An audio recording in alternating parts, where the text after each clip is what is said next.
जय जय जय जय शाश्वतम् आदिनाद ब्रह्म ओंकार शाश्वतम्।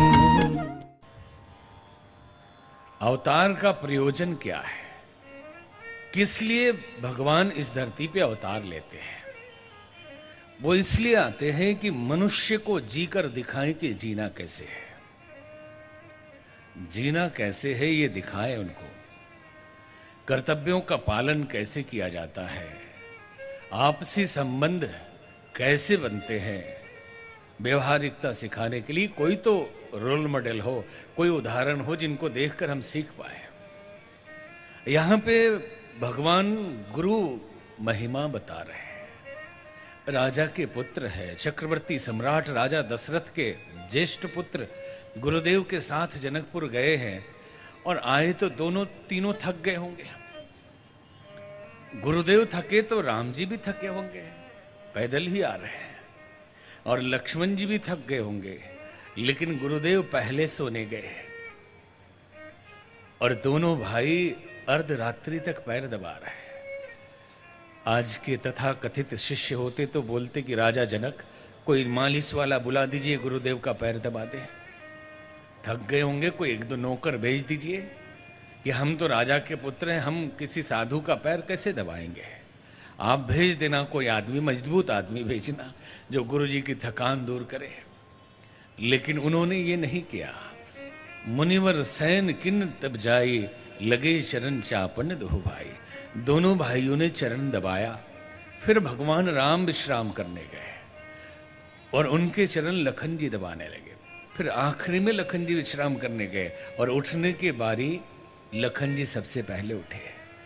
भगवान के चरण दबाए, वो उठे और फिर वो गुरुदेव के चरण दबाने गए। तैयार होकर गुरुदेव अभी तैयार होंगे, उठने के बाद पूजा करेंगे, उसके लिए पुष्प चाहिए।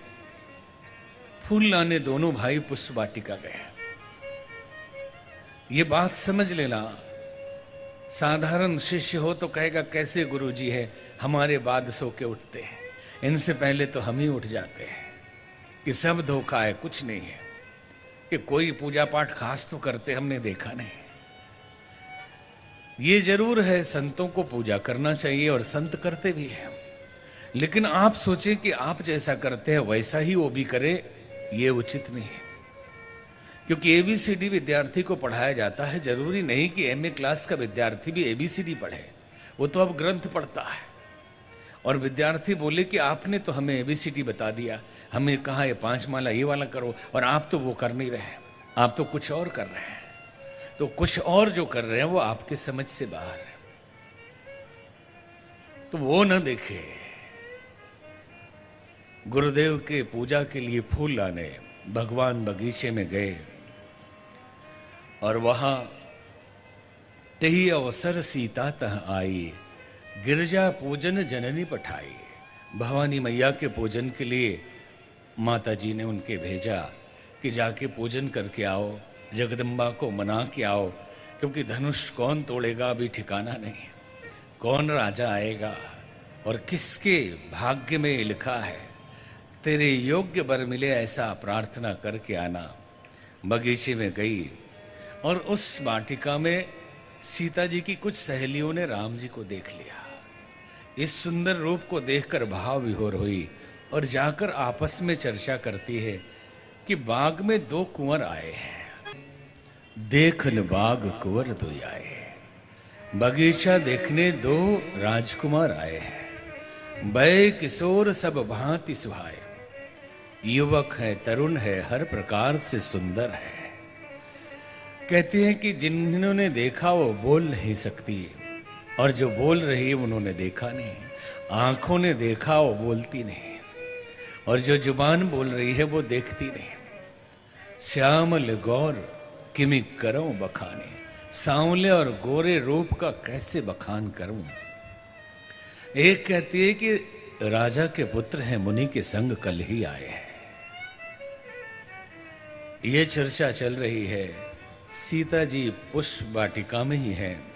भगवान राम ने सीता मैया को देखा और लखन जी से कहा, तात जनक तनया यह सोई, धनुष्य यज्ञ जहि कारण होई।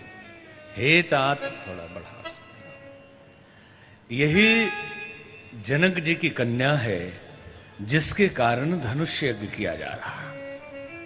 और बार बार प्रभु कहते हैं लखन जी से कि हम रघुवंशी हैं, हमारा मन कभी विचलित नहीं हो सकता, परंतु इन्हें देखकर मन विचलित है। जासु विलो की अलौकिक शोभा, सहज पुनीत मोर मन क्षोभा। मेरे मन में क्षोभ है, क्यों ना हो क्षोभ, आप स्वयं नारायण हैं और वो लक्ष्मी जी है। उस लोक से इस लोक आ गए, इतने दिनों के बाद देख रहे हैं तो याद तो आएगी ना। कहते हैं सहज पुनीत मोर मन क्षोभा, मेरे मन में बहुत क्षोभ है, लेकिन कैसा क्षोभ है, सहज है।